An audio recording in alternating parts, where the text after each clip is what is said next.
කොහොමද ඔයාලට ඔන්න අද අපි බලන්න යන්නේ ඔයාගේ ආත්මීය සහකරුවා හෝ සහකාරිය කවුද කියලා බලන්න.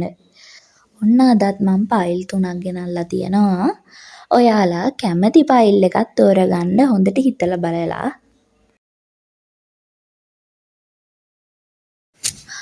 ෆයිල් 1 තෝරපු ඔයාගේ කෙනා ගොඩක් ආදරණීය කෙනෙක්. එයා ආදරය කරන අය සමග හොඳ සම්බන්ධතා තියන් යන කෙනෙක්. ඒ වගේම තමයි මෙයා මුදල් හදල් ඉතුරු කරන කෙනෙක් කියලා පෙන්නනවා. ඒ වගේම තමයි මෙයාගේ ජීවිතේ ලොකු කඩාවැටීමක් වෙලා තියෙනවා ටික කාලෙකට කලින්. ඒ නිසා මෙයා රිදවීමකින් ඉන්න කෙනෙක් කියලාත් පෙන්නනවා. ඒ වගේම තමයි මට හිතෙනවා මෙයා රට යන්න බලන් ඉන්න කෙනෙක් කියලා. ඒ වගේම තමයි මෙයා මුදල් පාලනයට හරිම දක්ෂයි. අනවශ්‍ය වියදම් කරන කෙනෙක් නෙමෙයි. තව මෙයා ගොඩක් මෙයා ගැන එන ආත්ම විශ්වාසයක් තියන් ඉන්න කෙනෙක්. මෙයා කොයි වෙලේකවත් අනිත් අයගෙන් යැපෙන්න කැමති නැති කෙනෙක් කියලාත් පෙන්නනවා. ඒ වගේම තමයි මෙයා අධ්‍යාපන කටයුතු වලට දක්ෂ කෙනෙක් වෙන්න ඕනේ. මේ කෙනාගේ පෙනුම බැලුවොත් වයසට වඩා වයස අඩු පෙනුමක් තමා තියෙන්නේ. මෙයාගේ ඇස් යට කළු වෙලා හරි නැත්තම් ඇස් යට පොඩ්ඩක් අඳුරු වෙලා තියෙන්න පුළුවන්. ඇස්වල පොඩි වෙහෙසකාරී බවක් පේන්න තියෙනවා මෙයාගේ. ඒ වගේම තමයි මෙයා ටිකක් උස කෙනෙක්. ඒ වගේම තමයි මේ පුද්ගලයා මෙයාගේ පෙනුම වෙනස් කරගෙන තියෙනවා. සමහර විට බර අඩු කරගෙන වෙන්න පුළුවන්. නැත්තම් එහෙම කොණ්ඩේ වවලා නැත්තම් කොණ්ඩේ හොඳටම කපලා මොකක් හරි මෙයාගේ කලින් තිබ්බ පෙනුම වෙනස් කරගත්ත එක්කෙනෙක් කියලා පෙන්නනවා. තව මෙයා ටිකක් මිලාදික ඇඳුම් අඳින්න කැමති කෙනෙක්. හැබැයි මෙයා අනවශ්‍ය විදිහට විච්චූරණ කරන්න කැමති කෙනෙක් නෙමෙයි. මෙයා වටිනා ඇඳුම් ඇන්දට අනවශ්‍ය මාළ එහෙම පළඳින කෙනෙක් නෙමෙයි. ඔයාට මේ කෙනාව හම්බෙන්නේ උත්සවයකදී හරි නැත්තම් එහෙම ඔයා වැඩ කරන තැනක හරි නැත්තම් අධ්‍යාපනය ලබන තැනක හරි කියලා මට පෙන්නනවා. ඒ වගේම තමයි මේ කෙනා හම්බෙනකොට ඔයා ගොඩක් ලොකු වගකීම් ගොඩක ඉන්නේ. මේ සම්බන්ධයේ විවාහයක් දක්වා ගෙනියන්න පුළුවන් සම්බන්ධයක් කියලා පෙන්නනවා. ඒ වගේම තමයි ඔයාලට පවුලේ අයගෙන් ආශිර්වාදය හිමි වෙන්න ඉඩ තියෙනවා මේ සම්බන්ධයට. මේ කෙනා හම්බෙනකොට ඔයා ආර්ථිකව වගේම මානසිකවත් ස්ථාවර මට්ටමක ඉන්නවා කියලා පෙන්නනවා. ඒ වගේම තමයි මේ කෙනා සමහර විට ඔයාගේ ජීවිතේ කලින් ඉඳලා ආයේ ආපහු එන කෙනෙක් වෙන්න පුළුවන්. ඒ කියන්නේ ඔයා ජීවිතේ කලින් හිටපු, ඒ කියන්නේ එයා ඇවිල්ලා තියෙන්නේ වැරදි වෙලාවක. ඊට පස්සේ එයා ඔයාගේ ජීවිතෙන් ගිහිල්ලා ආයේ හරි වෙලාවට එන කෙනෙක් වෙන්නත් ගොඩක් ඉඩ තියෙනවා. එහෙනම් ඔයාගේ රීඩින් එක ඉවරයි. මම ඔයාලට ගොඩාක් ආදරෙන් ඉල්ලන් හිටිනවා මගේ channel එක subscribe කරන්න කියලා. දෙවනි ෆයිල් එක තෝරගත්ත ඔයාගේ සංසාරගත සහකරුවා හෝ සහකාරිය හරිම සරාගී කෙනෙක්. ඒ වගේම තමයි මෙයා ටිකක් කලබලකාරී කෙනෙක් කියලා පෙන්නනවා. මෙයා වේගෙන් වැඩ කටයුතු කරන කෙනෙක්.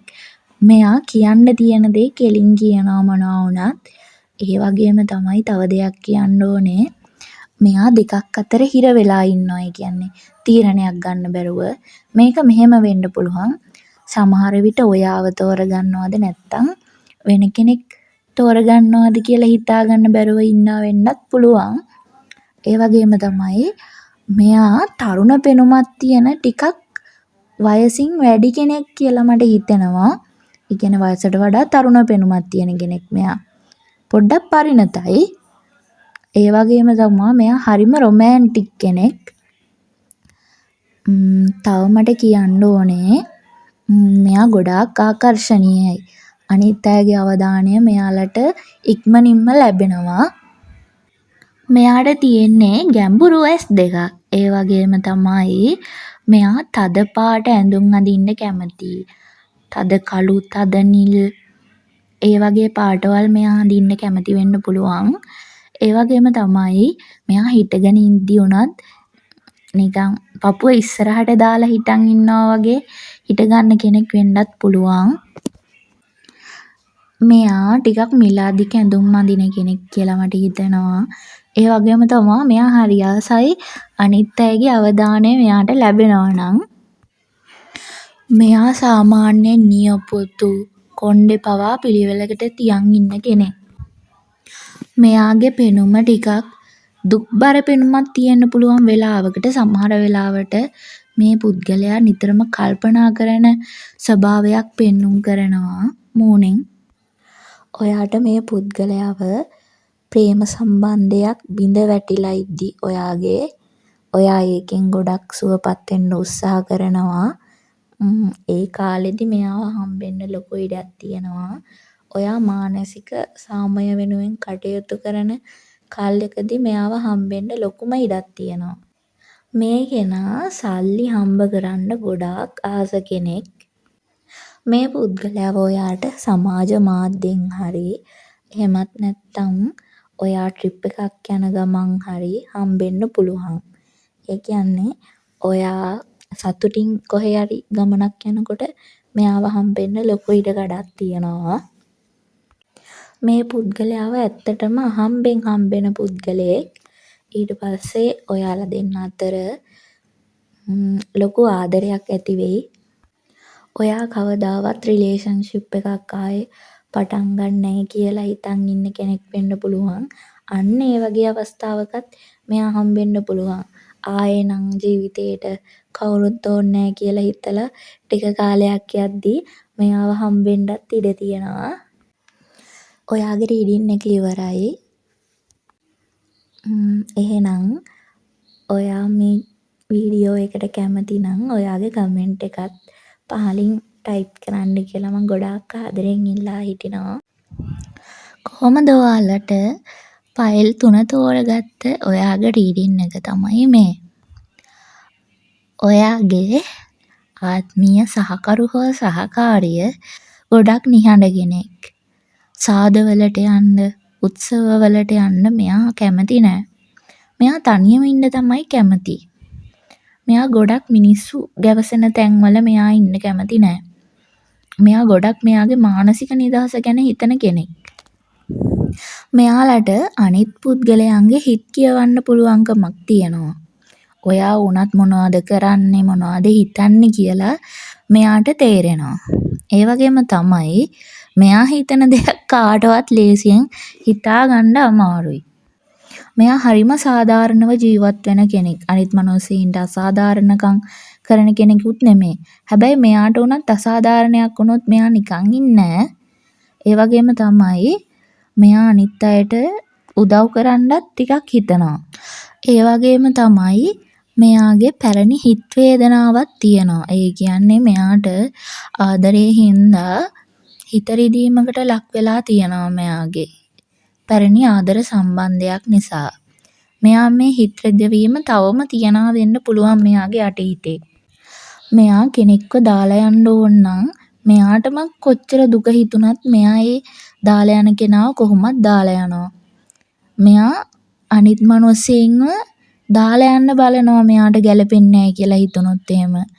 ඒ කෙනා මෙයාගේ ජීවිතයට කොච්චර වටින කෙනෙක් වුණත් මෙයා ගැලපෙන්නේ නැත්තම් මෙයා මෙයාගේ ජීවිතේ තියාගන්නේ නැහැ ඒ කට්ටියව. මෙයා අනිත් අයව ජීවිතෙන් ඈත් කරා කියලා හිතමුකෝ. එහෙම ඈත් කරා කියලා මෙයා කිසි අවුලක් නැහැ වගේ ආයේ පරණ විදිහටම ජීවත් වෙනවා. මෙයා පරණ යාළුකම්, පරණ නෑදෑකම් මෙහෙම දිගටම පවත්වාගෙන යන කෙනෙක් තමා මෙයා. ඒ වගේම තමා ඒ කට්ටිය ගැන හොඳට හොයලා බලනවා. ඒ කට්ටියව හොඳට බලා ගන්න කෙනෙක් තමයි මෙයා කියන්නේ. මෙයාගේ තියෙන ලොකුම දුර්වලකම තමයි මෙයා ඕනෑවට වඩා හිතන එක. මෙයා හරියට කල්පනා කරනවා චූටි දේ ගැනත්. හැබැයි අනිත් අයට ඒක පෙන්වන්නේ නැහැ. මෙයා දැන් කවුරු හරි මෙයාට වචනයක් කිව්වොත් මෙයා ඒක ගැන හොඳට හිතනවා. මෙයා පිටතින් ගොඩාක් ශක්තිමත් වගේ හිටියට ඇතුළතින් චූටි දෙයටත් ගොඩක් දුක් වෙන කෙනෙක් මෙයා කියන්නේ. මෙයා කාවවත් ලේසියෙන් විශ්වාස කරන කෙනෙක් නෙමෙයි. මෙයා මෙයාගේ දේවල් හංගගෙන ජීවත් වෙන කෙනෙක්. මෙයාගේ පෞද්ගලික තොරතුරු අනිත් අයට දැනගන්න හම්බෙන එක ලේසි නෑ. මෙයා පැත්තකට වෙලා ඉඳන් අනිත් අයව නිරීක්ෂණය කරන ජාතියේ කෙනෙක් තමා. ඒ වගේම තමයි මෙයා කට්ටියව ආශ්‍රය කරන්නේ බොහොම පරිස්සමින්. ඔයාට මේ කෙනා හම්බෙන්නේ ඔයා ගමනක් යන අතරතුරේ වෙන්න පුළුවන්. කොහොම හරි මෙයා අන්තර්ජාලයෙන් හම්බුණත් මෙයාව හම්බෙන්නේ හොඳට ඉර පායලා තියෙන දවල් වරුවක. උදේ 10 12 වගේ අතර කොහොම හරි හොඳට ඉර පායලා තියෙන වෙලාවක තමා ඔයා මේ කෙනාව මුලින්ම දකින්නේ. ඒ වෙලාවේ සෙනඟ ගැවසෙන ස්ථානයක් වෙන්න බොහෝ ඉඩකඩක් තියෙනවා. ඔයයි මේ කෙනයි මුලින්ම හම්බුණු පාර හොඳට කතා කරනවා කියලා පෙන්නුම් කරනවා දෙන්නම.